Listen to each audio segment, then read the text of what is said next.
What is up, everybody, and welcome back to another podcast. It has been a minute. I don't know how long, but I would say probably close to like 6 months. What do you think, Steve? Yeah, just Well, about. anyways, if you're new here, which I don't know why you'd be new on a podcast because these things don't get any views. But if you're new, my name's Brody. That's Steve. We are both a part of a company called Aquatica, and we make YouTube videos about our life running a fish store. And we have lots of new updates for you guys. If you're returning viewers, you're going to want to hear this one. We're basically going to cover everything that you guys have missed in the past 6 months. There's been lots of big projects, lots of reasons as to why we haven't been so able to post a lot of content. But if you've been noticing in the past couple weeks, we've been really upping our content back on YouTube. And part of that is booting up these podcasts again, which me and Steve love to do. They're just time consuming. But we're going to get consistent with it again. And today is going to be all about giving updates. Late night podcast. What time is it for you in Hawaii? It's 6:13 here, so it's not. Oh too, shit! It's not 9. Too late. It's 9 for me. Yeah, it's really late. But anyways, all right. So let's just get right back into the topic, which is going to be what's new. What's new at the store? I mean, I haven't been there in a while, so you explain. That's new. Yeah, big tank behind you. Tell me a little bit about that tank. All right, guys. So I'm sure you've seen the video. Maybe during post-production of this, Brody can throw up a link for the video tags when never we did work. it. The Really? freaking YouTube, yeah, they screw me, dude. I can try, but they never work. Oh, the All right. link will be in the description for sure. We'll put it in the description. Maybe Brody can throw a quick clip or something. But this is a client of mine's tank, Doug's tank. We did a video of this before. And then you're like, well, why is it in your store? Doug was going through some health issues and decided that it would be best for Aquatica to take care of his baby. And so the team and I, David, what a mission this tank was. 16 hours, tank. we shut it down and set it back up in 16 hours. And it is here in the store, looking amazing. For those of you that have been to the store, this is the exact same tank as the one that's in the wall back in the back. Exact same dimensions. It's just not an in the wall tank. It's on a stand with a canopy, but it's an absolute behemoth of a tank. If you've never been in the store, 300-gallon display tank, every bit of length and width. It's just a monster tank, and it's full of some incredible fish. I know I can see right behind your shoulder right now that big old clownfish. I mean, keep there's a seeing copper the band eye in there. come by. Yeah. The cold tang is absolutely incredible. A copper band butterfly in there that's bigger than any copper band I've ever seen. And there's like what is it? The 6-band butterfly or something. I don't know. There's so many. Just went cool... by when you said his name. Yeah, dude. I don't know every name of the butterfly fish in there because there's so many, but it's an absolutely incredible tank full of a bunch of coral, super established. So a little bit unfortunate the way that we received it, but honestly, me and Steve have been dreaming about a tank like that in that spot for years, and it just seemed like that was kind of Well, actually, the right time. On a positive note, Doug went through surgery, and he's going through chemo. He's on the mend. He's doing better. So Kicking hang in cancer's there, ass. Doug. Good. Yeah, I love it. Well, the nice thing, and this is honestly something that I thought was super special about this situation is it kind of shows the relationship that we have with a lot of our clients. A lot of these clients are long term, and so when something like that tragically happens in their life, happens in everybody's life. Everybody goes through stuff, and you have something you can't take care of. It's nice to know that we have clients that trust us in their corner to take on something that's such a big part of their life. Like that's right behind you is a well over $30,000 investment, probably way over that. So it's not just, it's like giving someone your car. Yeah, exactly. So this has been part of his life for a 10 long, plus year long tank. time. Exactly. Yeah. And all of those fish in there are old and they've been there for forever. So it's super cool to see someone like that trust us with a tank of that caliber. And honestly, everybody's enjoyed it. I've heard only positive things about that tank being there. And that's just only one of the few things that has been new in the store. I want to touch on, because I know I mentioned it earlier, the show tank, the Predator tank. Now that we call it the Predator tank. New which you'll name, hear about in a minute. New name for it, which is the same dimensions as the tank. Why didn't you tell us a little bit about that tank, Steve? It's got some upgrades in it. Okay, so what happened with the Predator tank was it used to be a show tank full of coral. When I took over to the store, uh, through a little bit of misfortune, we had some die off, and there was some serious wall damage to where it was at. Drywall was actually getting into the tank, rust was getting into the tank. So we made the decision to shut the tank down, replumb it, fix the wall, and we even added FRP board. It's this vinyl wall overlay to protect the drywall behind it. It's sealed, it's caulked, it's back up and running, better than ever. And there's kind of a statement in the hobby about this like 10-year issue where a tank hits 10 years and starts having problems. And that might be a wives' tale. However, I kind of saw it. Now, like I said, drywall and rust was getting into the tank, but there was 10 years of like detritus and waste and stuff built up in the sand. And this was a prime opportunity to do like a huge remodel on the tank and start it from scratch. New sand, new rock. We're real close friends with Real Reef, and they brought us some stellar pieces for the tank. And we decided that it was Predator tank time, and that was almost forced on us. Our tide pool has had our mascot Blue, the porcupine pufferfish, forever. We had our eels in there, these sergeant majors that are monsters. So it was time to move them into a larger home, and the decision was made with the show tank to become a Predator tank and give them a better home. And that's exactly what's happening now, and they're thriving. Our grouper, dude, our grouper is a monster inside that tank right now. We have a huge lobster in there. I mean, I love sitting at my desk and staring into that thing because it's so active, and it's beautiful. I agree. That funny you mentioned the groupers. I've impulse bought 2 groupers in my time at Aquatica. One was a red V-tail grouper that, rest in peace. He was great, but he didn't end up making it through the tide pool harem. But the other one, before I left for college, I thought it'd be a great idea to go ahead and purchase a baby panther grouper. And he's not so much of a baby panther grouper anymore. He was like this big when we got him in, and now he's bigger than. We have a original Hawaiian yellow tang in there, and he's bigger than the tang now. Yeah, he's huge, and the body shape in those fish is just so like obscure. Like they look like a semi truck, and he's just gonna keep on growing. You remember we had I forget the species, the blue and yellow damsel. So there's like the tiniest blue and yellow damsel that lives under a rock, and you'll see the panther like his nose buried into the rock all day, and you'll see the damsel run out the other side. And they play cat and mouse all day. One day he's gonna get him. I don't know. Oh, for sure. When he gets big enough, for sure. Well, yeah. Honestly, I'm excited. One of the biggest things I'm excited about being back for is that Predator tank, because I feel like there's just so much. One of these days we'll get a video out about it. I know we have lots of footage lying around about like the whole process. So one of these days. So you said coming back. You haven't said anything about that yet. You kind of let the cat out of the bag. I don't think enough people care for me to mention. They care. It's part of the podcast. Let's tell them. It's true. All right. Well, I'm moving back home full time. If you guys don't know, I came out here to Oahu to study marine biology.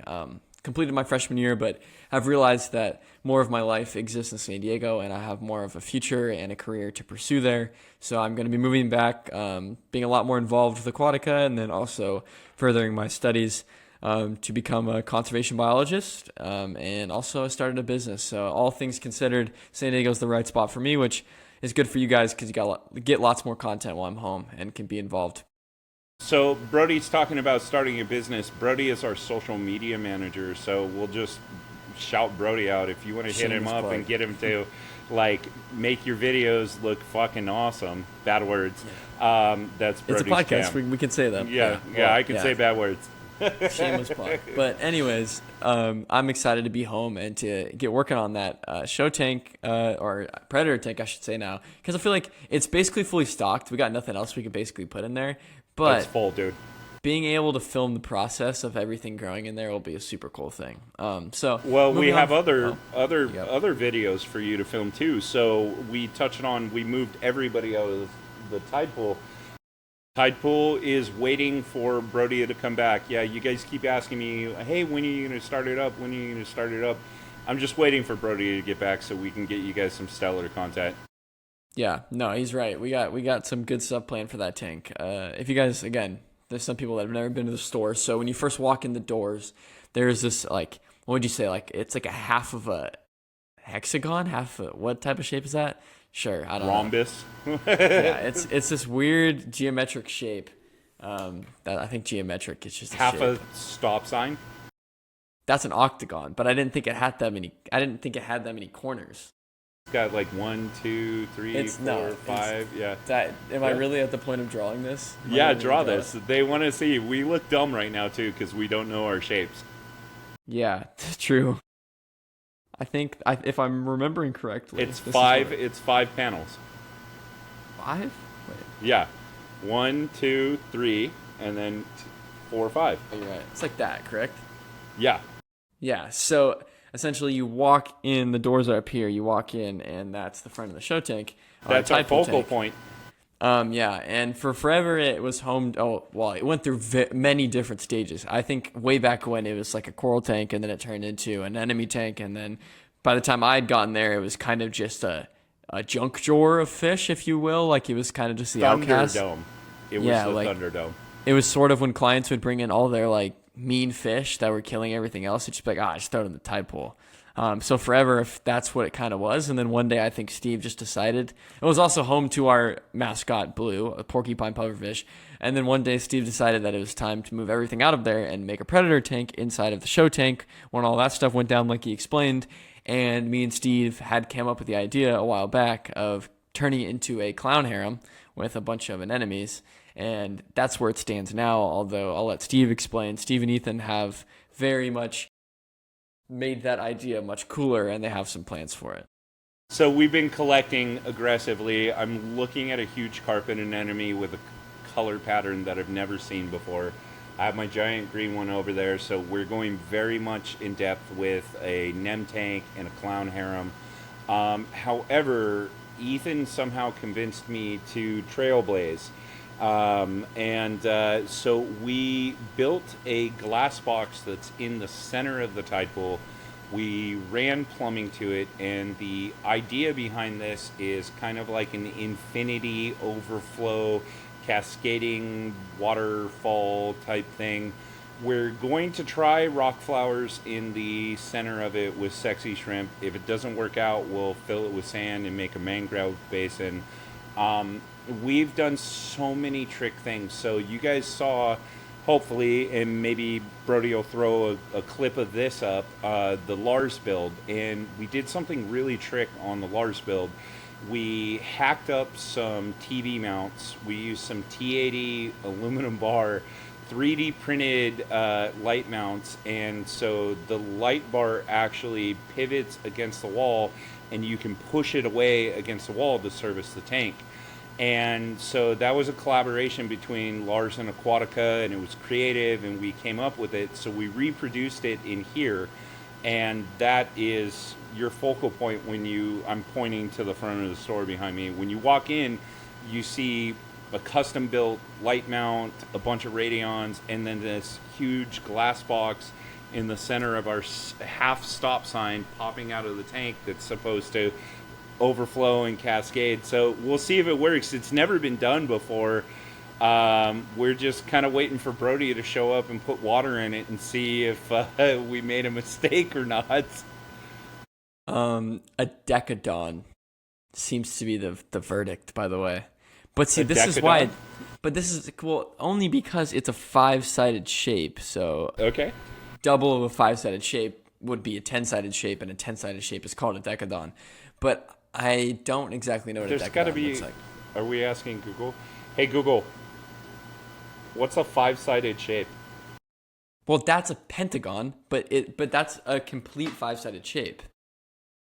A pentagon. It's pentagon. It's a polygon. Nope.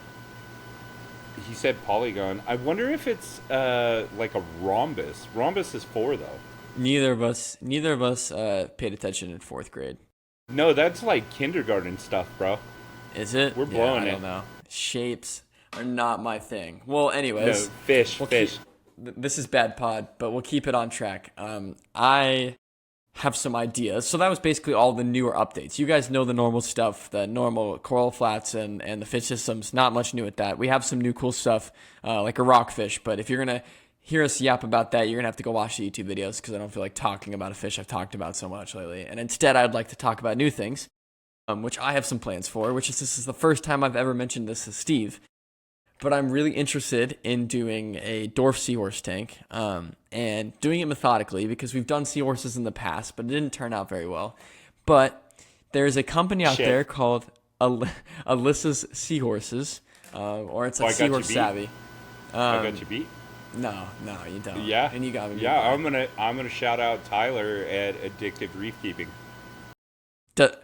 What does he have? Dwarf seahorses. We almost ordered. Yeah, we almost bulk ordered 50 of them the other day. No. Yeah. This guy has these. Tyler's my homie. Dude, this is crazy. I'm honest. Sorry, this is bad pod. I'm gonna right now while we're talking. Hey, I'm gonna they're screen. Seeing real life right now. Well, I'm gonna right now they're looking at the website like I am. I'm gonna make sure I include it and shout out to this guy because he's got some awesome stuff for sale. Oh, Tyler's a rad dude. Every time we get on the phone, we're stuck on the phone for like over an hour. Yeah. Dude, no way he has dwarf seahorses. Well, guys, go ahead and head over to Addicted Reef Keeping if you haven't. This guy has everything that you could possibly ever imagine. Absolutely awesome. Look Livestock, at all the macro. You want to screen share real quick? Go.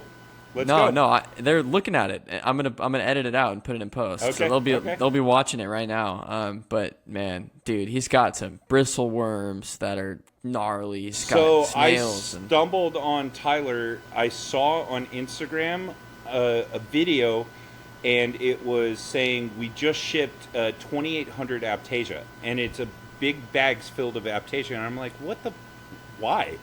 And so I went onto his website. I started seeing all the macro and all the crazy stuff he had, and I shot my shot, I guess. I called him and I was all, hey dude, I'm a store in California. I saw your video. You want to connect and do like wholesale and like whatever? And then we became like BFFs, dude. I literally talk to this guy like once a week on the phone, and I'm like, how's it going? How's Florida? Dude, that's awesome. He has dwarf seahorses. Well, let me close out my thought with this because there was a second part to this. Okay. So before I receive these seahorses, I plan to set up because dwarf seahorses are a little bit different in the way that they thrive in groups and they're tiny. So you don't necessarily want to keep them in a very large tank. So my plan is to build some gnarly cool 10-gallon aquarium and keep quite a bit of them in there, probably around 5 to 10 individuals in a 10 to 20-gallon aquarium. Macro dominated and plumbed. Low flow. Low flow, macro dominated, and plumbed, because the thing about seahorses is they're dirty because they don't digest their food. They just eat it and exhale it. I think your tank's already sitting on the desktop right now, bro. We have Is it plumbed though?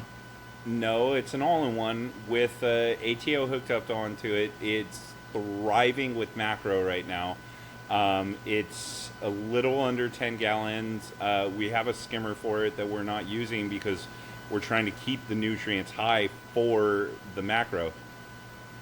Well, maybe since it's so established, we won't run into any problems in terms of high nutrients with the seahorses because they're so messy with eating. But anyways, that is my goal for Could you one of imagine the first things. dwarf seahorses on Dude, the countertop? It'd be so sick. It'd be so rad. Bro, Ethan got us like blue hypnea. He got us atomic broccoli. It's blowing up in that tank right now. Dude, that's sick. Yeah, well, hit up your boy. Get us some in the store. That'll be a killer video.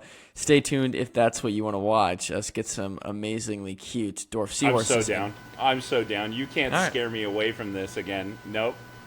All right, cool. Well, let's run it. Well, that is that. I have some other things that I have in my mind for the store, but I'm going to keep those thoughts to myself because we got to see it play out for a little bit. But the dwarf seahorses is my project for, let's call it May. And that would be rad. Okay. And tide pool and this and that. Well, everything that's going on, yeah, and making sure we're actually We'll keeping up store to date with some updates. dope I've content. got a bunch of installs going. Dude, welcome to Aquatica, where we put tanks on the 9th floor in Coronado. Shout out to us. Yeah, that was. I couldn't even make a YouTube video about it because there was no like audio, but I'll put in some clips right now. It's pretty crazy. You want to tell them a little bit about that process and why it was so daunting? Because of the elevator. Yeah. I have a picture. I guess I'll text you the picture. Maybe I already did. I'll throw it up. Yeah. We had to Tetris the tank into the service elevator, which is way too small. The tank was touching both sides of the elevator. Weight restrictions, building approval from engineers, and we made it happen. And it's up there. It's gorgeous. It's thriving. He's already purchased all of his fish. They're sitting in here in the store right now. He bought so many fish, not too many fish, but so many fish that I've dedicated an entire coral flat to him. I'm looking at them right now. I love this tank. And that's not the only high-rise. Bob's tank, which you've been to, we put yellow tanks in there. That's on the 7th floor down in Oceanside.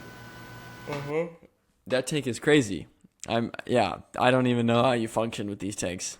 You got When so the many of client them. reached out to me, shout out to the client. I'm not going to say his name. But when he reached out to me, 4 of the local stores had already turned him down because they said they couldn't do it. Yeah, no one's interested in filling up 60 gallons of water, 90 gallons of water, whatever it was, on the 9th floor of Oh of no, an that's a apartment complex. 625, bro. That's a 160-gallon tank. Even worse. Yeah, even worse than I thought. I didn't even know. Okay, well, that's going to end it for the store updates. If you guys want more in-depth store updates or cooler store updates, go ahead over to our other videos on the channel. We got so many videos talking about what we're getting in the store frequently, unboxing videos, all that good stuff. We got one coming out, or actually came out already on last Friday. You guys, if you haven't seen that video already, go check it out. It's probably one of our best. But now, let's talk about our favorite algae-eating fish. Oh, I was looking at our prompt for corals that thrive in neglected tanks.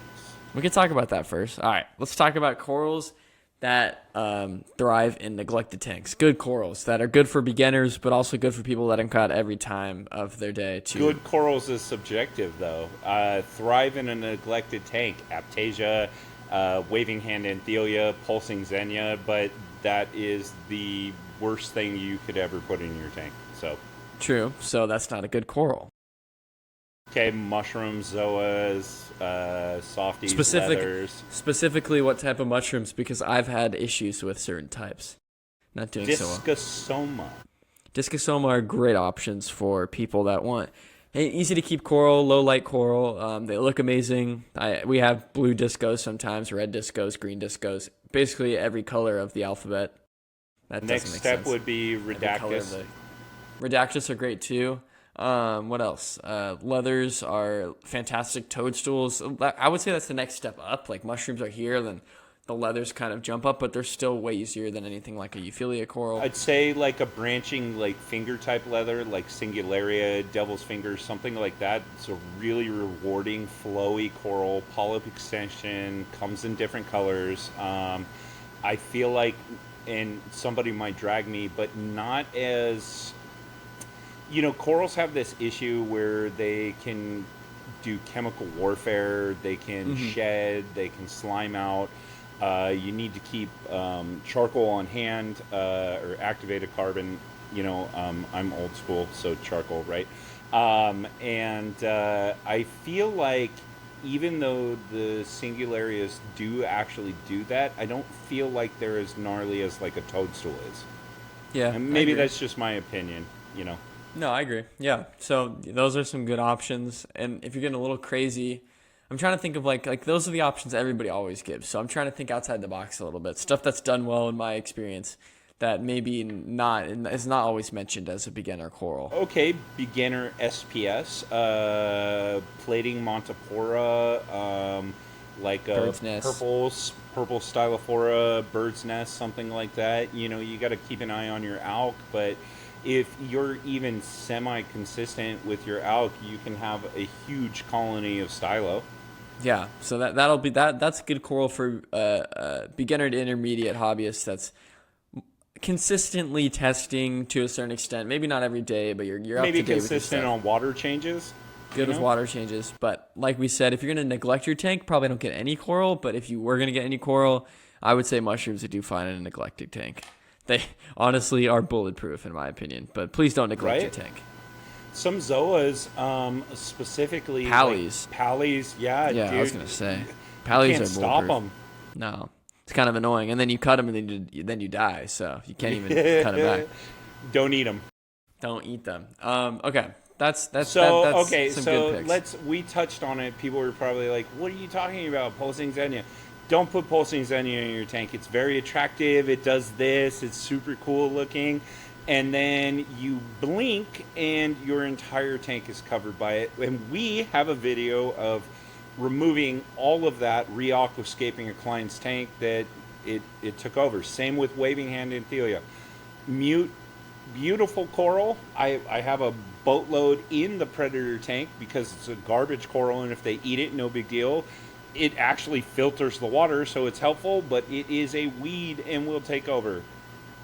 I agree. I will also take the devil's advocate here and say that waving hand and Thelia, I think is cooler than Xenia because it's bigger, Yes. and it's a great option if you don't really want coral and you're more like a Fowler kind of system, and you don't really have anything that supports coral, and you more just want something cool, colorful, and flowy in your tank. You throw some waving hand and Thelia in there, and it will take off. And if that's what you're I'm looking gonna for, I agree think with you'll you be pretty pleased. 100%, dude. Yeah. We're doing it in the predator tank right now because That's what I we do have with fish one of in my tanks at there home. that eat coral, and so that's our only option to have color and flow. Yeah, no, I was getting distracted by the big copper band behind you, but yeah, that is some good beginner corals. Now let's talk about what I wanted to talk about. I wanted to talk about best algae eating fish. In our opinions, these are not scientific like suggestions. You want to They're- say my number one for me because you already know what I'm going to say? I don't know if I know. Yeah, you do. You hate that I love this fish. Yeah, Love this fish. yeah. Saltwater converted mollies are definitely not going to be even in my top 10. Nope. It's a Well, tank. if you're gonna say Scopus Tang, I that's where my brain went first, and I sort of agree. But I have found that Zebrasoma, the family Zebrasoma,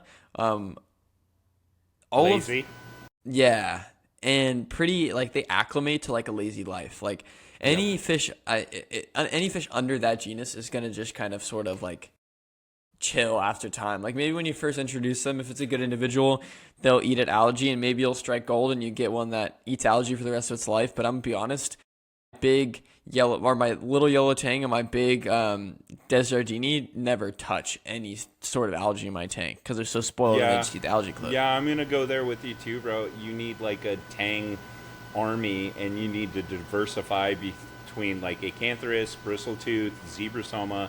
So everybody's doing a job, and then all of a sudden that's not type 5 anymore. That's 3 different species of tang, and so I was gonna say Bristletooth are definitely the best family of tangs. If you're looking for a tang that's gonna pull its weight in terms of algae eating, definitely get something that's like under the Bristletooth family. So Tamini or whitetail bristle, Yep. any of those fish are gonna be absolutely fantastic when it comes to chowing down your algae in your tank. From my experience. Okay, so maybe shy away from tanks because that's not even specific for many tanks. If we're talking a smaller tank, we got to figure something else out. Yep. Lawnmower blennies. Lawnmower. I think that's the best option for anybody. I'm gonna get comfortable here because my back hurts a little bit. I was gonna say lawnmower blennies are definitely peak in terms of smaller tanks. Any size tanks. They are algae chompers. Great fish, super cool personalities. Honestly, one of my favorite fish.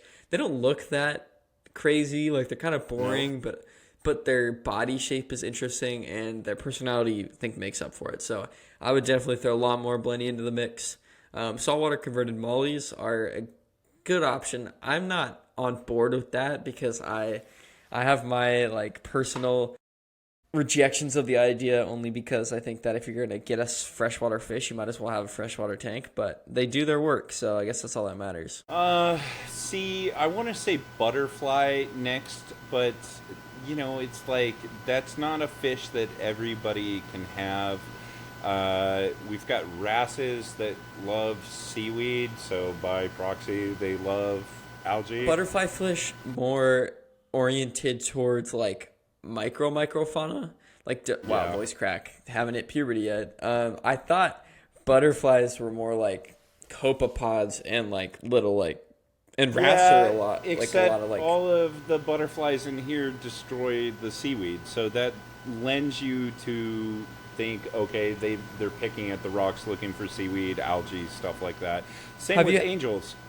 Yeah, have you had any experience with rabbitfish eating algae good, or are they That just was bubble next. algae chompers? That I was know it was next. coming, Yep. but I'm Yep. curious whether, like, let's say I have a hair algae problem.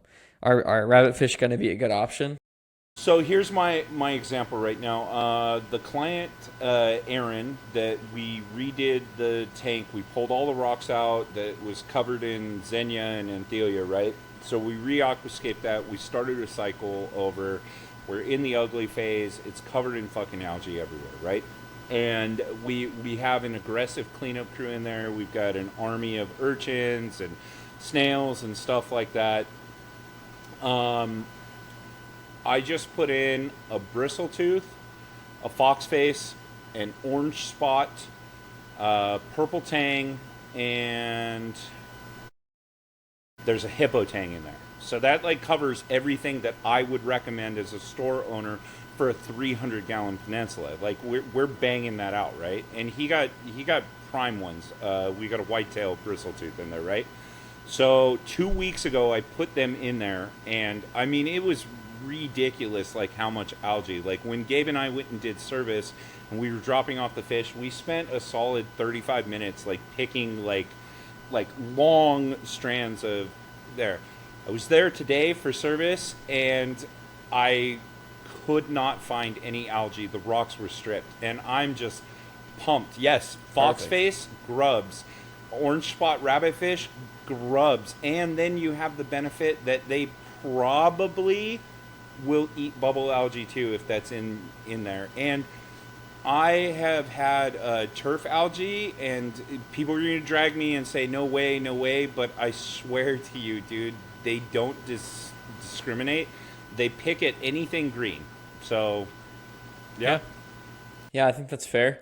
I love tanks, and honestly, we're being a little bit too discriminatory towards people with bigger tanks, or Yeah. towards people with smaller tanks, because we're just talking about big fish. But I think those are all great solutions.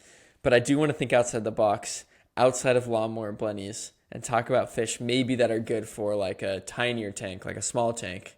Honestly, I don't even know. Like what? I don't know. I generally with smaller tanks like that, I just end up going with like cleanup crew, like snails and stuff. Well, okay, so I know that there's some gobies that kind of cruise around and kind of pick at the rocks a little bit, but those aren't like ever promoted as like they can actually do that.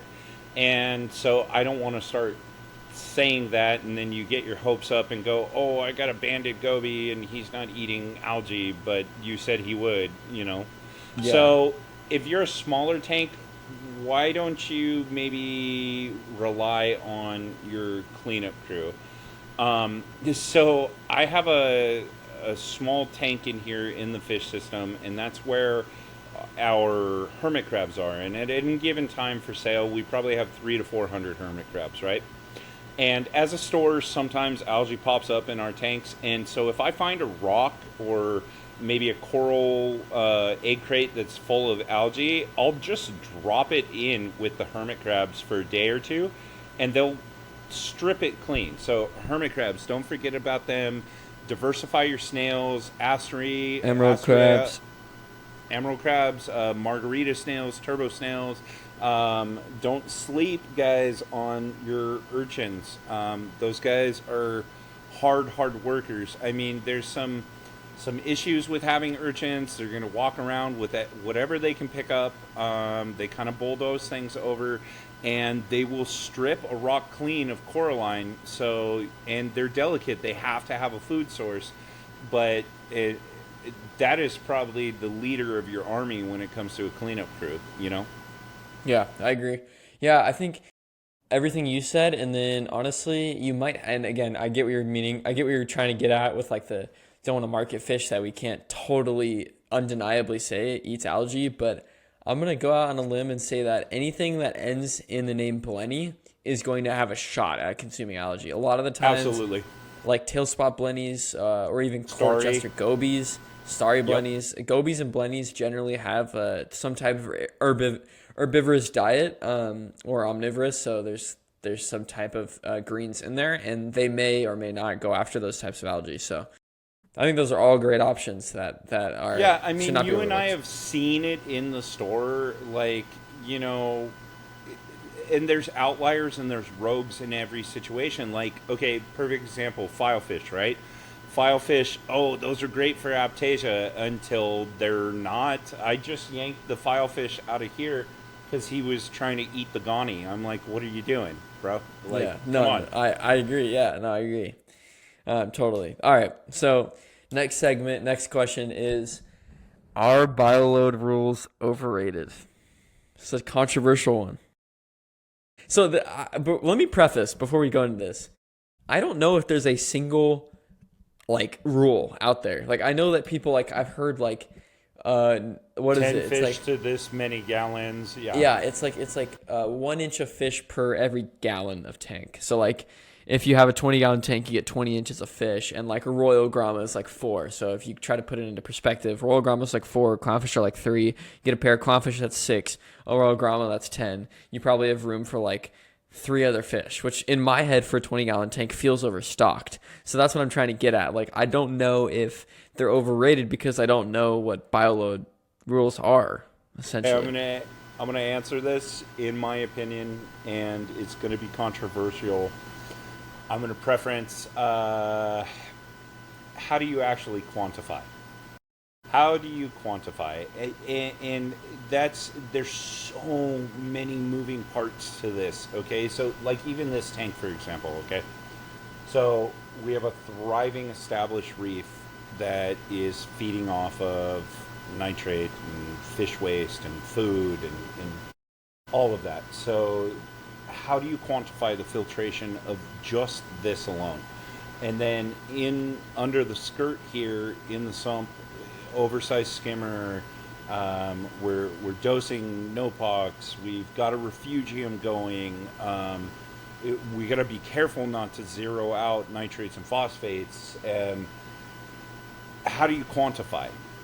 I think the real answer is yeah. I'm going to go with this. Are your fish starving?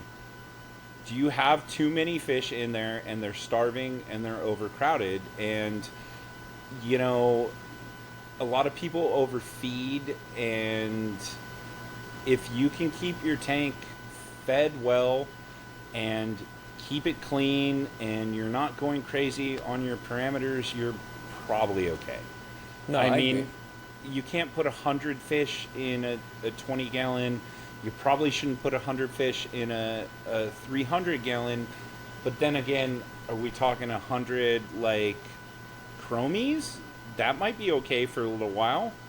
Yeah, Like, no, I agree. yeah. I think the lines are blurry, but what I will say is like I think that most of the like thought behind not going over on your bioload is just it's kind of hand in hand when it's not all that you if you have too many fish it's going to be crowded in a tank. It's that you have to feed all of all of those fish. And if you have a 20-gallon tank, that's an all-in-one tank, and so it's 20 gallons. That's the entire size of the body of water, no sump, no nothing. And you have too many fish in there, you're gonna have to overfeed the tank, and they're gonna have to poop it out, and it's a whole everything. It's going to make the tank. It's Which just is gonna be the a nitrate bomb. chaos behind seahorses. True, but seahorses. This is the complicated aspect of this argument because like seahorses in a 20-gallon tank are probably producing more of a complicated bioload than like a yellow tang is in a 40-gallon tank, which is way too small for a yellow tang. But technically speaking, in terms of nitrates, it's going to be better. But that's the second part to this topic is the size of the tank, how the size of the fish, I mean, versus the size of the tank. So you don't want to keep a fully grown blonde nasotang in a 10-gallon tank. Why? Because it's the size of the tank. So you want to make sure you're providing it, in my opinion, that 6 feet minimum of swim room to go back and forth for those pelagic species of fish. And if you're giving it every, like for example, that 300-gallon tank behind you, that tank is severely understocked in my opinion. I don't think it has enough fish. I think it could use more fish in it. Six total fish. Yeah, and they're bigger fish, so you could argue that it's probably fine, but like it's severely understocked from an aesthetic point. Like I feel like that I want to see more movement. I want to see more smaller fish like Anthias or Chromies and some other things in there. But also, it's probably perfectly stocked for its filtration. Maybe it could handle more, but you'd probably have to upgrade some things. Maybe you could do this. It's a push and pull argument. Bottom line is, make sure that the fish you're getting are able to be suitable in that size aquarium for a good and flourished lifestyle, so it's not too small for them. And then number two, just make sure that that you don't have too much fish that's creating an overcrowded environment that you have to feed at the end of the day. That's going to make it. I'm going to further your point. I'm going to further your point on that. So you hit a great thing that I often like have conversations with clients about and customers. Is this fish okay in my tank? And that should be your biggest consideration. So Brody and I are so passionate about designing the tank around the inhabitants. You know, a lot of people like to go, oh, I'm just going to put this in and this in and this in, and then you're like, oh, why is it not working? Well, because you're doing it for you instead of for them. And I mean, I'm super passionate about this. Okay, so like there are some butterflies in here that would not be good with LPS. They're gonna eat it, but they're totally cool with the SPS in here, right? So species denoted by your reef setup. The predator tank is a prime example of that as well. There's fish that eat fish in there. I can't put them in here. They'll kill these fish. So think about this when you do it, like, and diversify like, think utilitarian too when you build a tank, okay? So, like, I need a couple algae eaters. I need a sand sifter, like a dragon goby. I need maybe a watchman and a pistol shrimp pair. That might be cool in there, but then there might be a problem with them. They might dig and throw shit all over your coral. Engineer goby looks cool until he makes a mess in your tank. So you really, really have to think this out. Stop shopping with your eyes. A brown fish like a Scopus tang is just as good as a bright yellow $1,000 yellow tang, right? But you can't just walk in here and go, oh my god, flaming prawn goby. Well, is your tank like fully established and full of pods? Because you're probably going to kill it.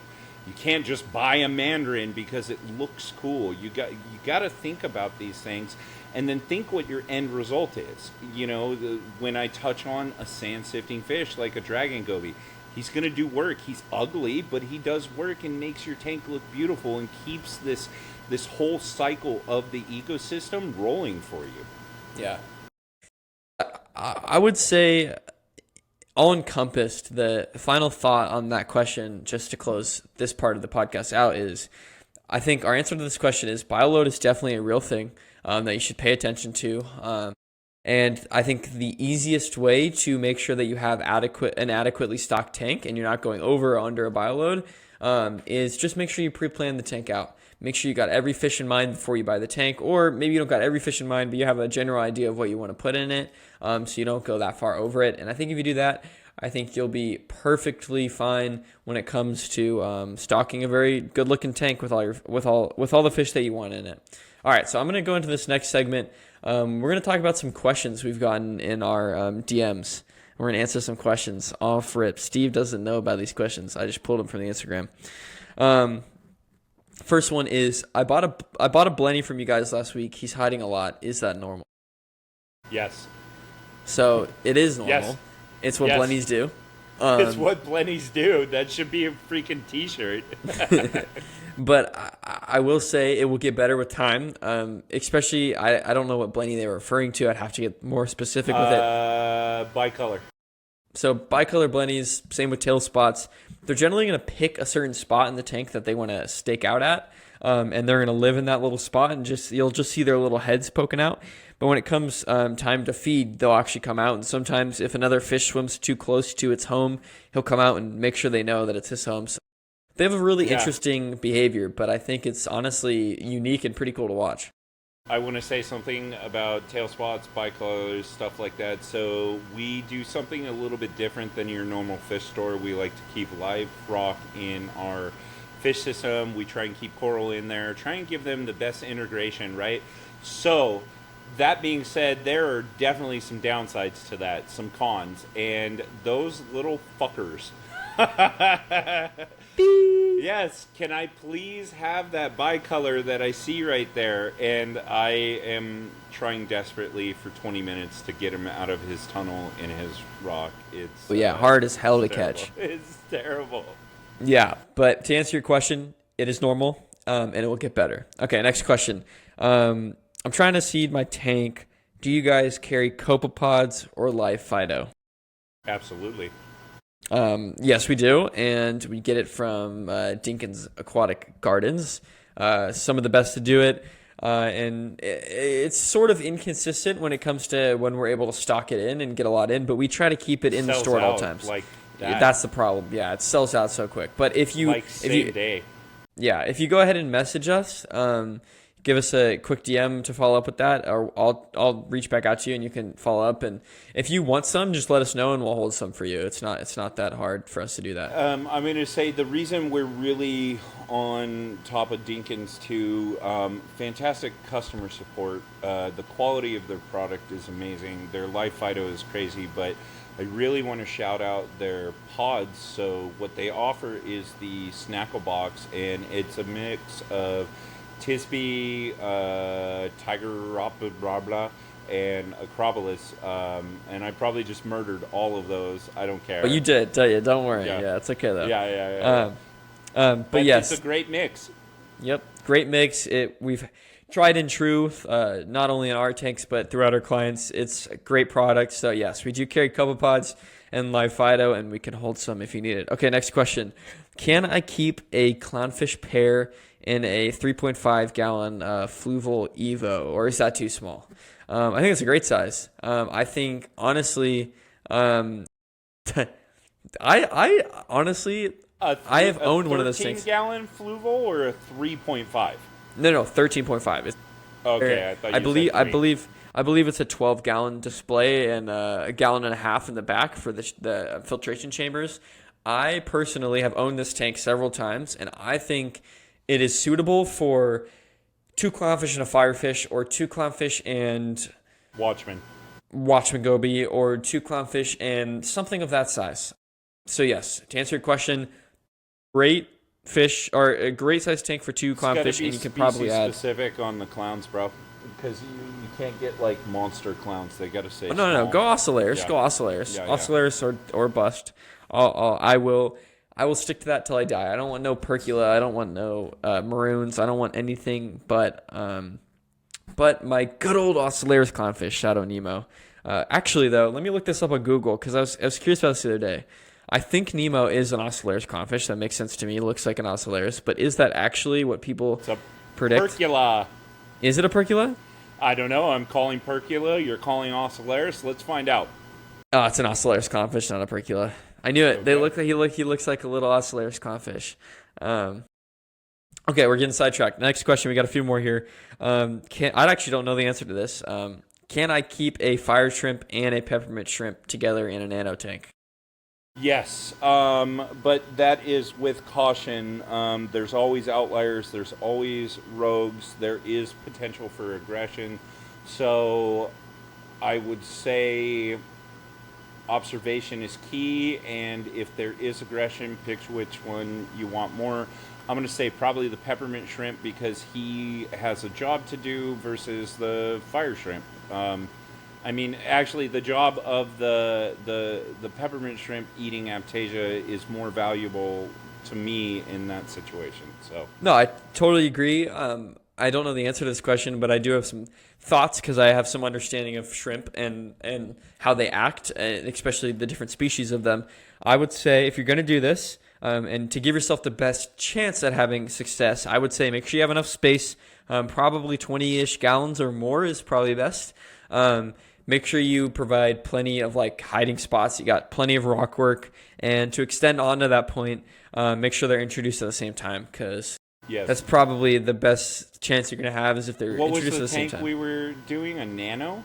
Oh, they just said a nano, but I think nanos are generally classified 45 gallons or less. So I'm going to assume between the 20 and 45 gallons is going to be your sweet spot, although you probably could get away with it with less. Yeah, basically because they're different species and the potential for aggression, they need to have their own zones in the tank. So I wouldn't recommend trying to pull that off in something under a 20 gallon, and maybe even you're kind of pushing the boundary on a 20 just because of the potential for aggression.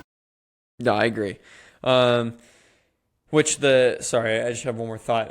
The fire shrimp is going to be more shy in the beginning, but can be territorial. And the peppermint shrimp is going to be pretty lackadaisical, but if food gets scarce, watch out. If there's no more food for that guy, he's going to get a little bit territorial. All right, moving on to the next question I have on my list. We got two more here. This one says, my emerald crab is eating my zoanthids or zoas. Is that even possible? Yes. I think it is. I've never seen it. Absolutely. I don't really know. So there's three answers to that. Give me your three answers. Answer number one, it's not an emerald crab. Answer number two, the zoa is already dying and it is doing its job to clean up what it's supposed to do. Answer number three, he was over there doing his job, cleaning up some algae, got a taste of the zoa and said, "This is delicious." Deliciously dangerous if it's a pally. Except for I don't know if pallidoxins affect emerald crabs. Okay, yeah, I think that's your answer. I wasn't really listening that well, but I think that you answered the question. Sorry. Thanks. I'm in my script here. I'm simultaneously producing and co-hosting a podcast. It's very difficult. If you have a question about your emerald crab, send me a picture of it. And if he really is doing that, do you have a sump? Throw him down in the sump, let him do work, or come dropping him off here. We'll give him a home. Yep.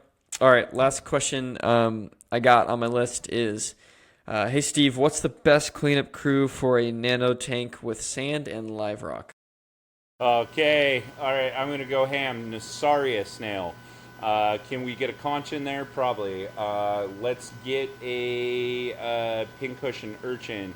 Let's get you a handful of margs, a handful of astrea. Let's get you a turbo in there or two. Sarah snail, wonderful. Let's get a handful of red leg hermits, and let's definitely not forget about our buddy the emerald crab. Now we have amazing diversification. Everybody has a job to do. They kind of overlap and do stuff like that. That's specifically on inverts right there. Got it. Perfect. I like that answer. All right. Well, honestly, guys, I think that's going to do it for this week's podcast. It was fun, Steve. I'm excited to get these rolling out again. Me in too. the future, probably the next podcast even. So not the next one. We'll film another one, and then the one after that, I'll actually be home, and we'll be in a better studio environment, and we'll be able to do some more fun games and produce it a little bit better. But I hope you guys enjoyed this week's podcast. If you did, go ahead and subscribe to our channel and go check out our other videos. We got plenty of really cool videos on our channel, unboxings, everything you could ever want in the saltwater world. But with that, I'm going to say peace out.